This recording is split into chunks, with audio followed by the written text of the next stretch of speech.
On the 15th of October 1945, inside of a prison in France, the former French Prime Minister was brought to a firing range for his execution. He had tried to consume poison minutes before, but Pierre Laval's final words were, "It is not the French way to try a man without letting him speak," before the executioners fired straight into their target. Pierre Laval was seen during the conflict as a fascist sympathiser, and he served as a head of government from April 1942 to August 1944, and in stages before, and the collaborationist government would satisfy the desires of the Nazis, with thousands of French workers forced into slave labour for the Germans, and also his government deported thousands of people to concentration camps. He was seen by many following the liberation of France as a hated figure, and he was arrested by Charles de Gaulle's government. Join us today as we look at the execution of France's hated Second World War Prime Minister, and as always, to support our channel, please make sure to subscribe. Pierre Laval was born in June 1883, and his family were shopkeepers. As a young man he shone at school, but his father insisted that he worked in the family business. Laval did as a young man serve in the military for a year, but he was then discharged as it was deemed that he was unfit for service. He moved to Paris and studied law in 1907, and then took many working class clients whom he offered legal advice to. With regards to his legal career, Laval claimed, "I am a comrade amongst comrades, a worker amongst workers. I am not one of those lawyers who are mindful to the bourgeois origin, even when they attempt to deny it. I am not one of those highbrow attorneys who engage in academic controversies and pose as intellectual. I am proud to be what I am, a lawyer in the service of manual labourers who are my comrades, a worker like them, I am their brother." He then got involved with trade unionists, and he later won a seat in 1914 in the Chamber of Deputies as a socialist representing a working class suburb to the north of Paris. He refused to support the First World War, and Laval promoted anti-militarism and pacifism, and he never served in the war himself, and following the end of the conflict he lost his seat in the Chamber of Deputies. After this brief flirtation with politics, Laval then went back to working as a lawyer, and he became very rich, and with this change in fortunes, he then turned his back on socialism. Pierre Laval in 1923 was elected as the mayor of Aubervilliers, as he was seen as a champion of the working class, and he struggled with the local Communist Party, and Laval became very anti-communist. He was elected back to the chamber, and then in 1927 he won a Senate seat. He served in many different cabinets before he became Prime Minister for the first time in January 1931. France at the time was not affected by the economic crisis around the world, and he said that France remained healthy thanks to work and savings, and France had accumulated the largest gold reserves in the world behind the Americans. He continued to visit different nations as he served as a Prime Minister, and he seemed to deal with the Hoover moratorium, which was put forward to freeze debt payments for a year in the aftermath of the First World War. Pierre Laval at this time was seen as a competent diplomat, and he was actually named Time magazine's Man of the Year in 1931, and was the first Frenchman to be awarded this at the time. But he briefly fell from power shortly after, and he had three strong and staunch political beliefs at the time. He wanted pacifism, held strong anti-communist beliefs, and he also wanted to restore peace and positive relations with Germany. He was a hard-working Prime Minister, but was a man who was happy to go and confront other politicians around the world one-on-one to negotiate a solution to issues. But he, before the Second World War, met with Benito Mussolini in Rome, and he signed the Franco-Italian Agreement on the 4th of January 1935, ceding areas of French Somaliland to Italy in exchange for support against German aggression. Pierre Laval was seen as weak with this bending to Mussolini, and he was also said to have held fascist beliefs. Laval also negotiated a secret plan to give Italy much of the territory that the French had conquered in East Africa, with the hopes of ending the Abyssinia crisis. This led to public outrage when the plan leaked, and Laval was forced to resign on the 22nd of January 1936. But Pierre Laval did not take his latest fall from grace well, and he believed he was trying to maintain peace and to prevent another world war. He returned to his hometown with his huge wealth, and he created a media empire. However, his belief to come to some agreement with Germany was becoming an obsession, and he was hoping to come to some form of peace with the country, but of course this would not happen. He led a right-wing anti-communist group of politicians who wanted to seek peace with Hitler and opposed the declaration of war which emerged following the German invasion of Poland.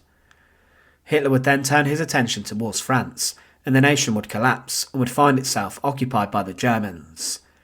In this, the French Prime Minister stepped down, and Pierre Laval had brought Philippe Pétain into cabinet, and he formed a cabinet.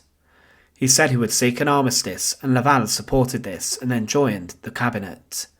Pétain was the head of state, and Laval became the vice president of the Council of Ministers and the successor. Laval, though, was seen as a collaborator with the Germans, and he held good relations with German ambassadors in Paris, including Otto Abetz, and he arranged a meeting with Hitler and Pétain, which led to Pétain's admission that France would try and collaborate with the Nazis. The extent of this collaboration would later turn incredibly deadly, as the Germans imposed their brutal policies of persecution onto the nation, and many people were transferred to concentration camps and then extermination camps from France. The French state of Vichy was a civil authority over all France, but the ultimate authority was the German occupation. German troops later occupied all of the country, and Pierre Laval was the victim of an assassination plot at one point. But he did return to power on the 18th of August 1942, and he met the harsh wishes that the Germans wanted from France to appease them. He later admitted, "I hope for a German victory to stop Bolshevism and communism." But the Nazis were now ramping up the persecution whilst he served as a Prime Minister, and Laval asked the French police to carry out raids to seize Jews, and this caused chaos, and he also ordered that Jewish children should be deported with their parents, as he said they would fill up a quota of 50,000 Jews that the Nazis wanted from France. Laval went beyond his orders to appease the Germans. When confronted with criticism regarding the deportation of Jewish children, Laval stated, "Not one must remain in France." With this, he was seen as a horrific collaborator, but he then became the leader of the newly created Milice, or the militia. These were paramilitary groups who fought against the French resistance, and they executed and assassinated many, and also helped to round up those who were being deported. The Milice also used torture to extract information from their captives. Hitler then asked the French government to fight alongside him, and for Vichy to declare war against the British, but during the Normandy landings, Laval made a speech to the people of France. He said, "You are not in the war, you must not take part in the fighting. If you do not observe this rule, if you show proof of indiscipline, you will provoke reprisals, the harshness of which the government would be powerless to moderate. You would suffer, both physically and materially, and you would add to your country's misfortunes. You will refuse to heed the insidious appeals which will be addressed to you. Those who ask you to stop work or invite you to revolt are the enemies of our country. You will refuse to aggravate the foreign war on our soil with the horror of civil war. At this moment fraught with drama, when the war has been carried onto our territory, show your worthy and disciplined attitude that you are thinking of France and only of her." But Pierre Laval was then 2 months later arrested, and the rest of the Vichy government was moved to Sigmaringen in Germany. Pétain lived inside of Hohenzollern Castle, and Laval had lived here, but then he was assigned to a different castle. In April 1945, the US Army led by George S. Patton was approaching, and Laval was forced to try and escape, and he was given permission to try and go to Spain, and he flew out on a Luftwaffe aircraft to Barcelona. But then later, Charles de Gaulle pressurised the Spanish and Franco to turn over Pierre Laval, and he was then handed over to the Americans, who arrested he and his wife, and he was then imprisoned inside of Fresnes prison. Pierre Laval was tried for treason and for his collaboration, which had resulted in the deaths of thousands. He believed he could convince the French population that he was acting in the best interests of their nation, and his trial began on the 4th of October 1945. He was charged with plotting against the security of the state and intelligence and collaboration with the enemy. His lawyers thought he would be acquitted, however his trial lasted a matter of days, and the jury at times hurled abuse at him. He was sentenced to death for his crimes. Pierre Laval's execution was scheduled for the 15th of October 1945 at Fresnes prison. One news article from the time documents his execution. It was said, when his advocates told him last night that General de Gaulle would not commute the sentence or the Minister of Justice order a retrial, Laval had been composed and cheerful. When this morning at 8:45 a.m, Mornay, the Procurator General, came to him to inform him he was to be executed at 9:30, Laval was lying in his bed. Without replying, he put his head under the blanket. His advocates thought he had a moment of weakness, and one of them raised the blanket to ask him to muster himself, but saw at once from Laval's appearance that he must have taken poison. He was already losing consciousness. He had in fact drunk from a bottle of cyanide or potassium, which he still held, but in his hurry he had not drained the bottle and had not shaken it before drinking. Immediately medical attention prevented his attempted death, and half an hour later Laval was again conscious. A letter by his bedside said the following: "To my advocates, for their information, to my executioners, for their shame. I refuse to be killed by French bullets. I will not make French soldiers accomplices in a judicial murder. I have chosen my death, the poison of the Romans, which I have carried with me through my long wanderings, which have escaped the searches of my guards. I wish to be buried with the tricolour scarf round my neck. I die because I loved my country too much. My last thought is for France." Pierre Laval was restored to consciousness, and he did not escape his execution. The firing squad was brought from the fort of Cantillon to execute him, where his execution was originally to have taken place, but Laval placed a white tie round his neck and also a tricolour scarf around his neck as he was led to his execution. He was led into the prison courtyard, and a chair was sat in a corner, and Laval was then secured to this. He told the firing squad, "I pity you for having to execute this crime. Aim at my heart. Long live France."